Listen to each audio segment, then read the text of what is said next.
our children. Let them introduce themselves.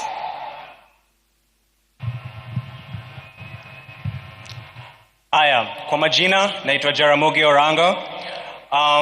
Kama ningekuwa najua ati nitaongea, ningeenda niulize Uhuru anisaidie na ile uji alikunywa na Raila.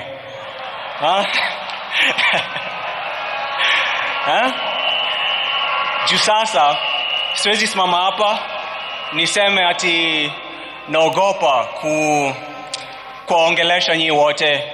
Kusema ukweli, niko na jasho, natoa jasho ingine mbaya sana hapa juu. Lakini kama ningesema hapana, mjue hata mimi mamangu wako hapa na hata mimi nataka kuisha hadi 80.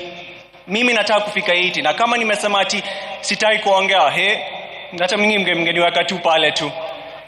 So mimi nataka tu kusema kuna tu mtu mmoja unajua Raila ni mtu, labda ulikuwa unampenda ama uko unampendi, lakini ni lazima ulikuwa unamheshimu.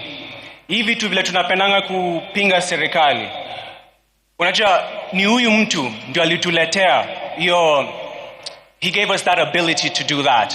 Na sitaki kusikia ati ni mtu sijui alikuwa anapenda ukabila ama sijui nini. Kuna kitu kama hiyo. So napenda tu kusema asante kwa baba, na nataka ku pass my condolences kwa Auntie Aida na kila mtu mwingine. Asanteni sana kwa kukuja na kwa kunikusikiza. Asante. Thank you.